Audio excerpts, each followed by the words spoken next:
We are surrounded on all sides, above and below, within and without, by love, protection, divinity, and magic.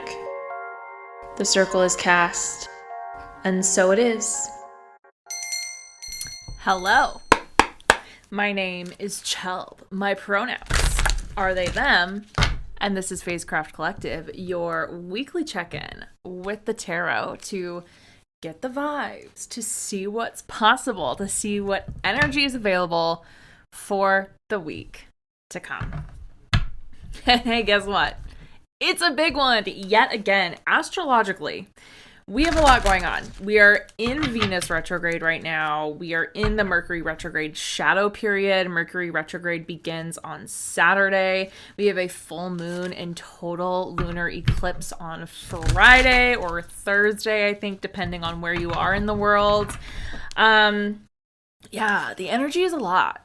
The energy is a lot. And there's a lot of things you can do with it. A lot of people will say, like, not to do magic during an eclipse, not to cast spells, not to, make any choices during a Mercury retrograde or an eclipse, not to, do anything to your appearance during a Venus retrograde because you'll hate it. But, as I always say, do what feels right to you.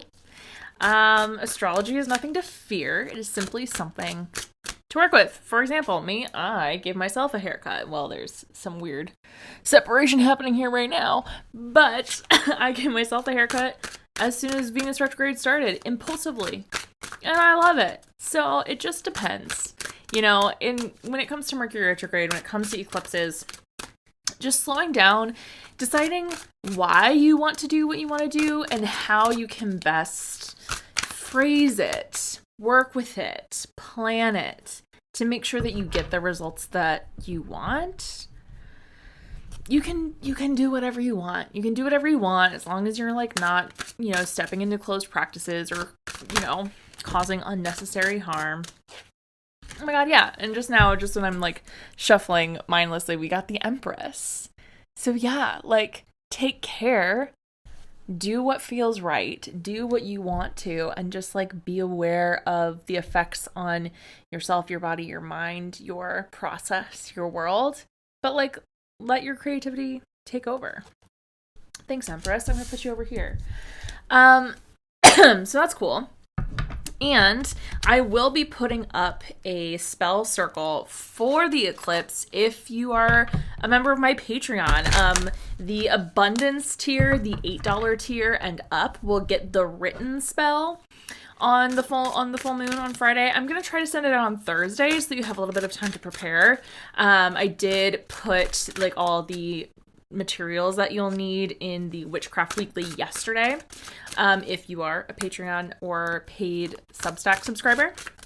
But if you want to actually have a video to work along with to cast your spell for a little bit of guidance, that will include my circle casting and then me showing the spell step by step and doing it all together, then the Manifest and Divinity tiers will both have that available on Friday. So if you aren't already a member of my Patreon, what are you doing? It's a fun time. You get Discord access. You get to hang out with me once a month for a Q&A and just chill, fun hang sesh. You can do a free trial. So hey, link is in the episode description. Start your free trial so that you get in on that eclipse magic goodness. And of course, I have to mention Phasecraft, my 6-week tarot card course that starts in April. We're only a few weeks away from it beginning.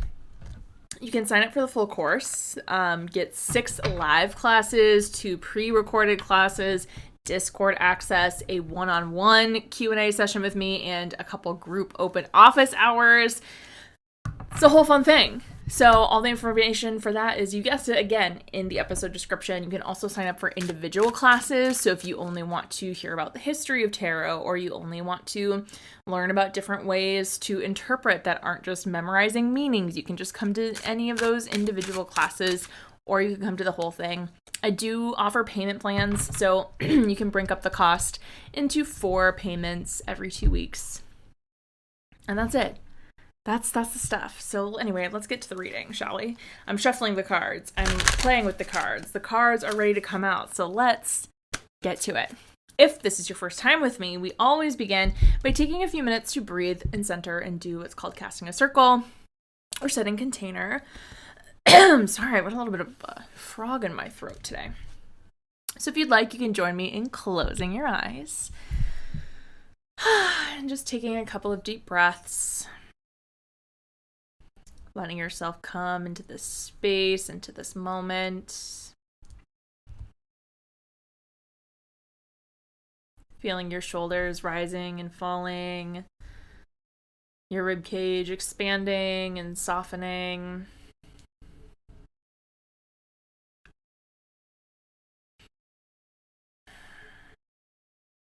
And become aware of wherever your body is making contact with the ground, whether it's your feet on the floor, your seat in your chair, your back on a bed. Just let yourself really settle into that place.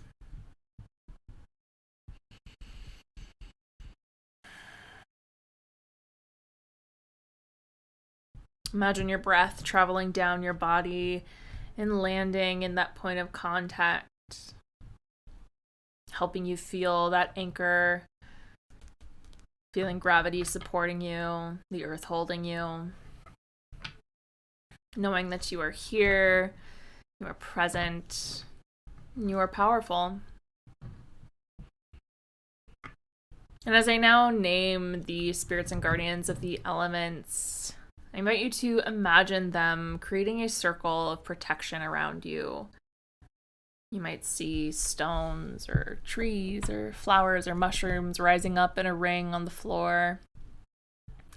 Maybe the ground opens up and fills with water, or a ring of fire ignites around you, or a force field of smoke or just air swirls, creating a dome of protection. Maybe you see any or all of these things or something else altogether. Whatever comes to mind is good and right and will protect you where you are. I call to the spirits and guardians of the north, of earth, of the deepest roots and the tallest trees, the stardust that gave shape to this planet and to our bones. Hail and welcome. I call to the spirits and guardians of the east, of air, of wind and breath, of thought and change. Hail and welcome. I call to the spirits and guardians of the south, of fire, of the life-giving sun, and the powers of creation and destruction, cleansing and renewal. Hail and welcome.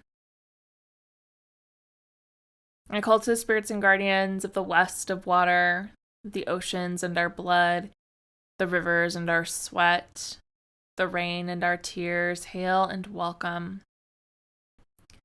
We are surrounded on all sides, above and below, within and without, by love, protection, divinity, and magic.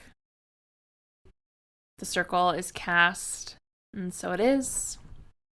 You can take a couple more breaths here.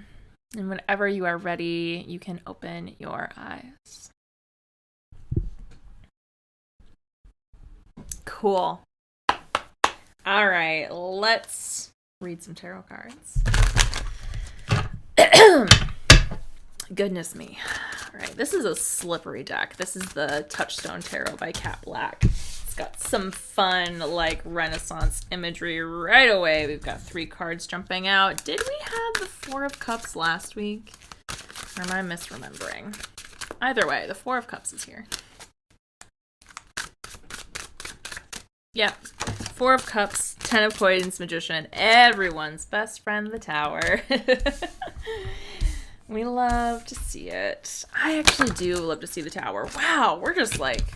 We're talkative. I mean, the deck is slippery, as I said, but they're really just busting out today. Okay. The Tower and the Moon.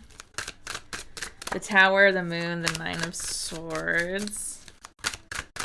I just started reading a new book like, it's a fiction book. It's like a romance book. But right in like the first couple of chapters, the main character gets a tarot reading, and it's the Tower, the Moon, and the Nine of Swords. And we have all of those cards here with us today. That's fun. I like that. Because we also have the Magician. We have the 10 of coins, the 6 of coins. We had the Empress come out to say hi before we even cast our circle. We have the Star, which was our bottom of the deck last week. Right? Was that the week before? I've said it before, I'll say it again. It all kind of starts to blend together for me after a while.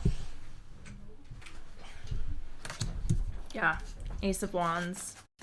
There's a lot of... Okay, that was a lot. I'm going to take this friend, and then I'm going to put you all away, because that was like a huge jump, and we just don't have time for that. So you all can be over here. Yeah, we've got a lot of interesting, like... I mean, it's feeling very eclipsy. It's feeling very much like making choices, deciding what you can and cannot control, and going from there. So, as I mentioned, we're starting here with the 4 of Cups, the 10 of Coins, if I can pick up the card. Come on. The 10 of Coins, and the Magician. And what I'm really feeling here is if you have been kind of sitting and waiting for things to come to you, or you've been really focused on your immediate, environment or tasks or, whatever it is, or if you've been so focused on not overdoing it or the things that you should not be doing, it might be time to open yourself up a little bit. It might be time to allow the opportunities and messages to show themselves by letting go of the worry that you have to do everything exactly the right way or feel everything exactly the right way. It's not necessarily completely letting go of control here, but it is deciding, the Magician, how you can best direct your energy and what you really can create, even in the space of chaos with the Tower, which we'll talk about next. The 10 of Coins reminding you that every step that you take now can and will directly affect the future that you want to build. I think too often we think of the future and our dreams and the legacies that we want to build as far away. And we're like, okay, well, I got to deal with what I'm dealing with right now. I can't think about the future. I've got to deal with what I'm dealing with right now.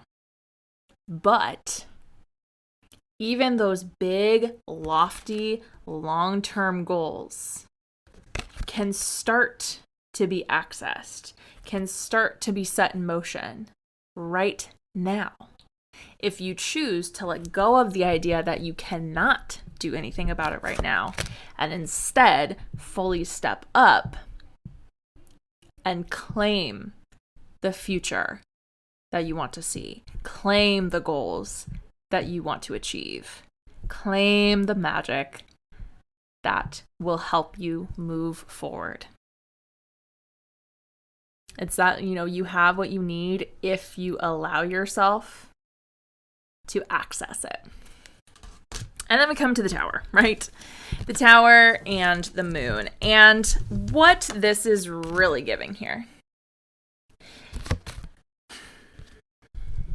When you decide to move forward and let yourself dream and let yourself look to the future and let yourself examine the ways that you have been holding yourself back, yeah, a lot of things will start to fall into place, but a lot of things will start to fall apart and fall away. And things have to fall apart in order for new things to be built and created and ushered in. And the Tower is, it is eclipse season energy. It is that chaos and that upheaval and the sudden changes that you maybe weren't expecting and could never expect. But we don't just, we do surrender ourselves to tower energy, but we don't just let it overtake us and send us into despair or fear.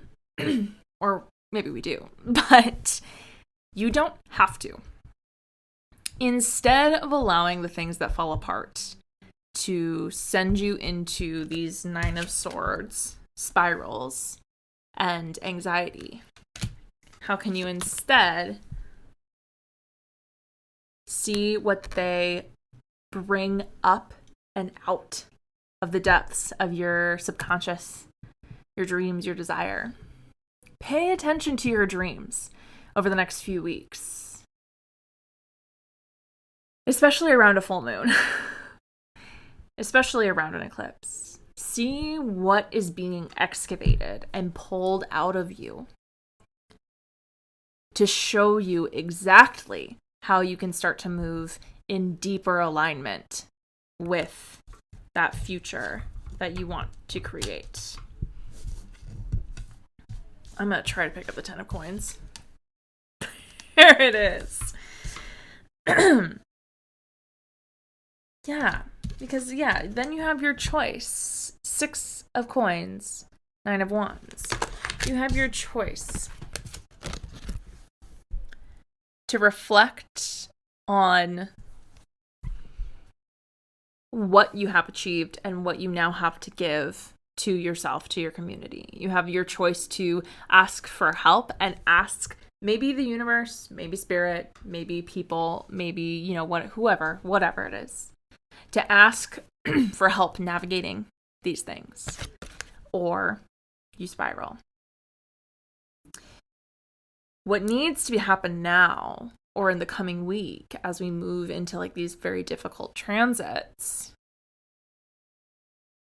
is to figure out the balance and the ways in which you can find a mindset that works for you, that sticks with you, and that again, fully aligns with what you want to be doing and where you want to go. The opportunity here is to really dig in to your thought patterns,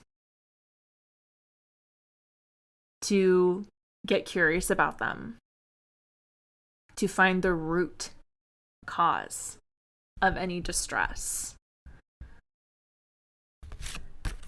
and find ways to heal and to help yourself move through them. I say all the time that there's this weird balance between letting the past go and letting the past inform you. And that's exactly what it is. The things that you're holding on to that are causing you the anxiety, they will always be a part of you. They will always be a lesson that has been or needs to be learned, and they do not have to weigh you down. They can instead propel you forward by knowing that's not what I want, so let me find what I do. I don't want to be in this alone, so let me find someone to help pull me forward. And then the Star, Ace of Wands, the Lovers. I'm going to say it again. We make choices. I know this has been a recent one. We make choices that align with our authenticity and our heart. That's what's being opened up here. We're finding that authentic self and figuring out how to show it fully without shame and without fear. And when we do, that momentum, that encouragement, that blazing trail that we want to make becomes possible, and we can more clearly see the ways in which every decision we make needs to be fully in service of that authenticity and that desire and that love. The clearer we are with saying, stating, believing in the things that we want, the easier time we will have achieving them, finding them, creating them. And that, I mean, like, comes back to the Empress, who, again, just kind of, like, popped out before we cast our circle, all that stuff. Care. Beauty. Love. Creation. All of those things give us the basis for possibility. Bottom of the deck. Seven of Wands.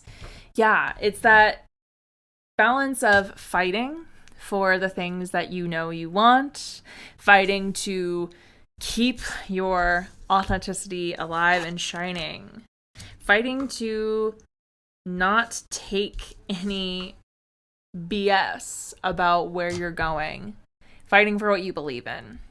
And at the same time, recognizing when you might be fighting so hard that you're keeping other people out. Your authenticity is for you. Being yourself is for you, right? But it also makes sure that you can create connections and build relationships that feel good. I was going to say aligned again, and then I stopped myself, but it's a good word. That feel aligned. So maintain your fight and know when it's time to build a gate and let a few other people in. Cool. That's the stuff. That's the reading. It was kind of short and sweet and to the point, but like sometimes that's the way it is. What can I say? All right. Well, let's go ahead and close the circle. So I'm going to once again close my eyes and invite you to do the same. Feel safe and good to do so. Take a couple of breaths. Let everything kind of land and settle. Reimagine that barrier of protection around you, representation of the elements. Take a big deep breath in. And as you exhale, your breath releases the circle, scattering stones, dissipating air, extinguishing fire, letting water, plants, sinking back into the earth, opening the circle and releasing the energy. I release the spirits and guardians of the west, the south, the east, the north, sending you back to your place in the natural order with praise and with gratitude. I send the energy of all those watching and listening back to them whole, complete, and intact. I take my energy back to myself whole, complete, and intact. May we remain friends, though our energies are no longer crossed, corded, or tangled at all, starting now. Take a breath, feel your energy settle into you, all yours. The circle is open, and so it is. Awesome. Okay, that's this week. What a fun time. Again, like all the links to all the other ways that you can get some more stuff from me are in the episode description. And if you're not subscribed to my newsletter, you will get like a full moon newsletter with, I don't know, some goodies, probably a tarot spread, whether you're paid or not. So like for more free stuff, you can subscribe to my newsletter. Of course, there's the paid version of my newsletter, which is the same as the $8 abundance tier on my Patreon. So you don't have to do both. You can do one or the other. Yeah. Cool. I'm gonna leave it there. I hope you all have an incredible week. Make sure to listen to yourself. Remember to listen to your dreams. Remember to take things slow and let your power, let your authenticity unfold and show itself to you. All right. I'll see you next week.